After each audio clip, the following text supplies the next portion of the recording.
It seems the automotive world may be on the verge of a major shakeup, with these talks of a merger between Honda and Nissan. This potential merger is certainly a big development in the global auto industry. The effects could be widespread. If it happens, we might see the creation of the world's third largest auto group. That's right. Only Toyota and Volkswagen would be bigger. Analysts are predicting they could sell over 8 million vehicles per year. Both companies have been pretty quiet in their official statements. They're only saying they're looking into different ways to work together. It's a sensitive situation right now. Anything they say publicly can really affect the market. Even though they're being careful with their words, industry insiders think this could have a huge impact on both the Japanese and global car industries. A merger like this would definitely change the whole competitive landscape. There are probably a lot of reasons why these big companies are even thinking about such a huge move. The electric vehicle market is incredibly competitive. Absolutely. Tesla and BYD are already really strong and they're growing fast. Traditional car companies are under a lot of pressure to keep up and compete in this changing market. The cost of developing electric vehicles is a big obstacle for any car maker. The research, development, and production of electric vehicles, especially the batteries and software they need, require a huge amount of money. A merger would let them share resources and expertise. Both Honda and Nissan have had trouble with sales lately, especially in the important Chinese market. The Chinese market has seen local electric vehicle brands become extremely popular, which puts a lot of pressure on established companies like Honda and Nissan. This merger could give them a stronger base to fight back. Some analysts have said that this possible merger could be Nissan's way of preventing a takeover. There have been reports of big tech companies wanting to get into the car business.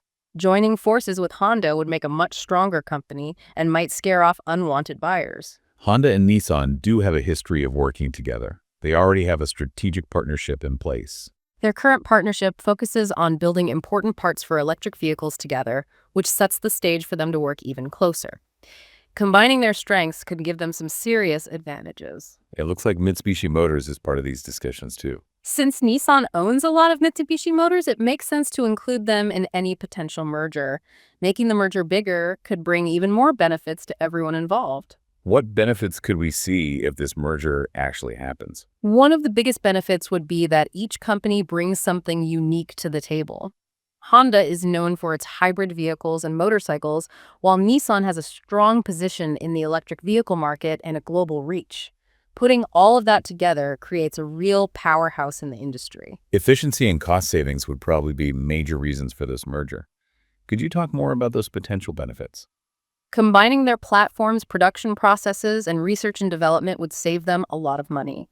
Making everything more streamlined and getting rid of things they both do would make them much more efficient. Setting themselves up for success in a global market that's changing so fast is going to be essential. The car industry is constantly changing because of new technology changing customer preferences and stricter regulations. This merger could give them the size and flexibility they need to succeed in this unpredictable environment.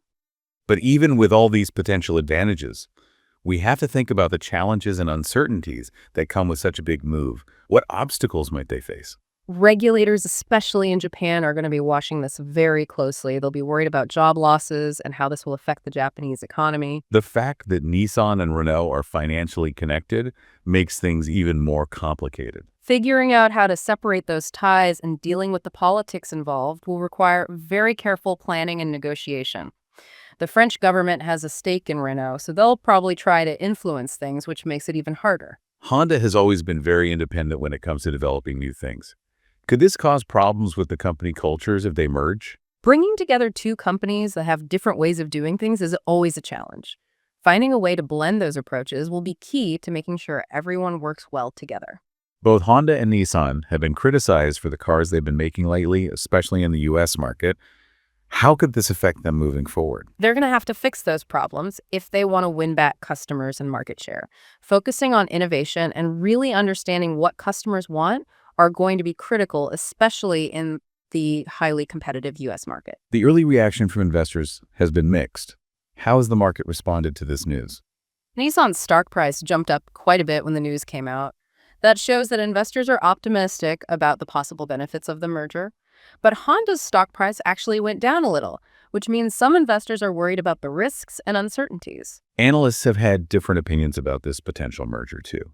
Analysts have been looking at it from all angles, pointing out both the good things that could happen and the risks that come with something this big.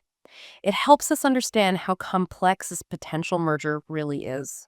Arifumi Yoshida, an analyst at Cities, thinks that the merger could be good for Nissan and Mitsubishi, but not so good for Honda. What's his reasoning behind that? Yoshida says that Honda's doing well with motorcycles, hybrid electric vehicles, and its strong brand, which puts them in a good position for the next 5 to 10 years. He thinks merging could weaken Honda and slow down their growth. Even though he has doubts, Yoshida does admit that this merger could be a way for them to deal with how quickly the industry is changing. The auto industry is going through a major shift right now with electrification, digitalization, and the rise of self-driving cars. This merger could be a way for them to adapt to all these changes.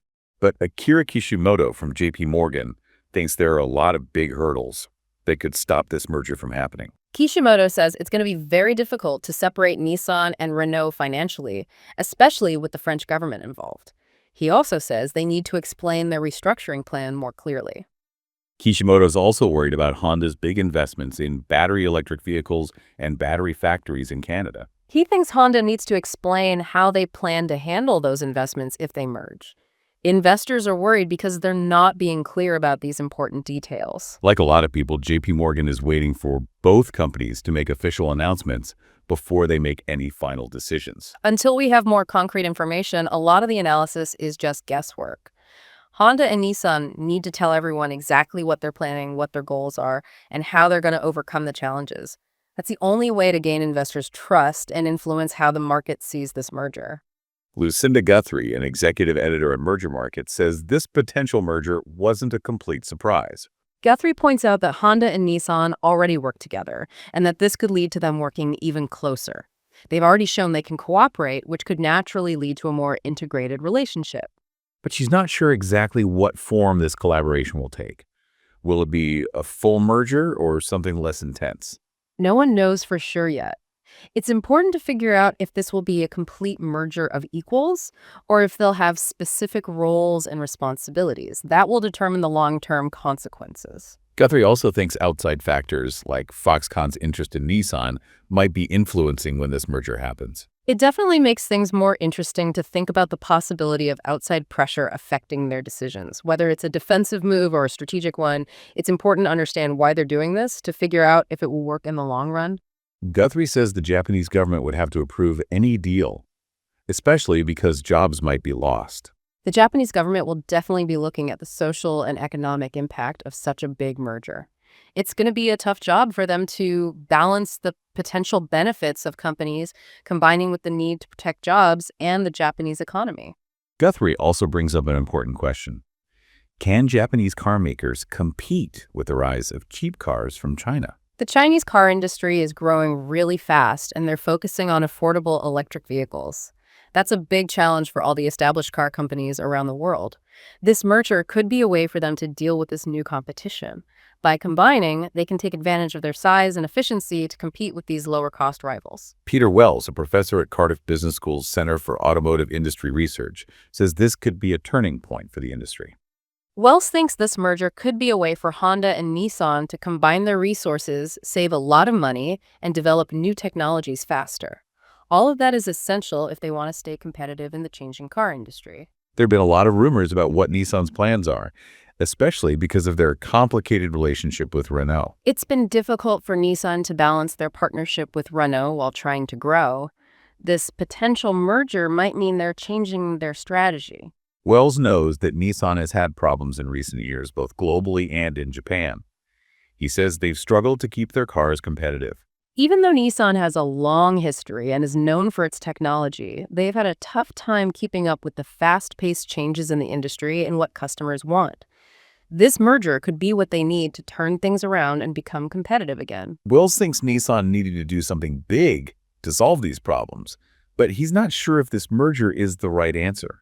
He agrees that change is necessary, but he's cautious about the potential complications and risks that come with such a big merger. We'll have to wait and see if this risky move pays off.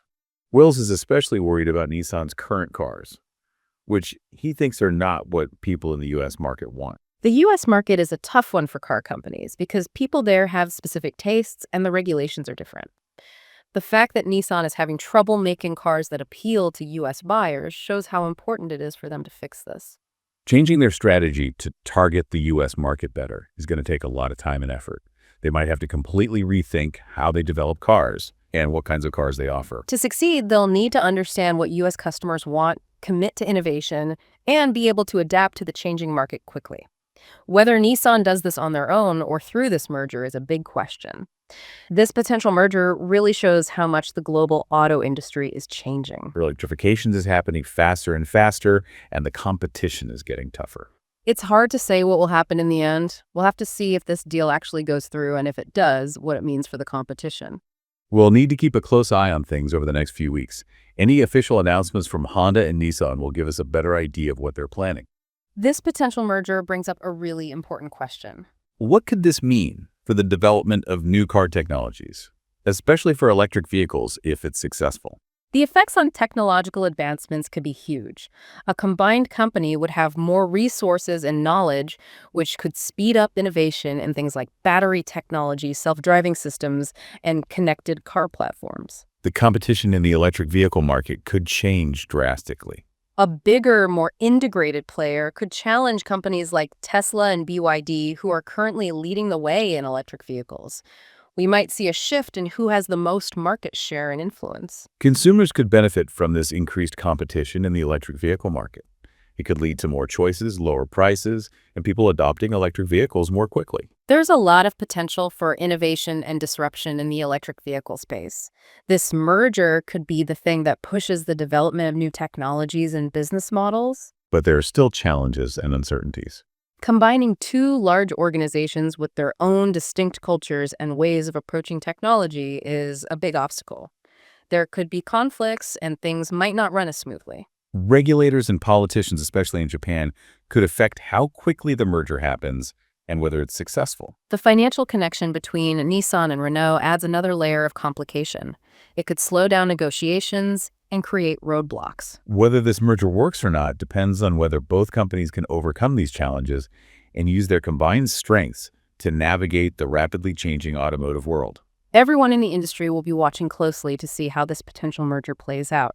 It could have a huge impact on the future of the auto industry. This merger could have effects that reach far beyond just Honda and Nissan's finances. The impact on the global car industry would be huge. This merger might make other car companies want to merge too, so they can stay competitive in this changing market. The entire structure of the industry could change permanently. We might see a few really big companies dominating the global market and then smaller companies focusing on specific types of cars. The lines between traditional car companies and tech companies could become blurred as companies like Apple and Foxconn become more involved in the car industry. This will have a big impact on people who buy cars too. Innovation could speed up, which could lead to cars that are more advanced, more efficient, and less expensive. But less competition could also mean fewer choices for buyers and maybe even higher prices. The future of the car industry is uncertain as we wait to see what happens with these merger talks. The next few months will be critical as Honda and Nissan make their decisions and the rest of the world watches to see how it all plays out. We've covered a lot of ground today. It's been a fascinating look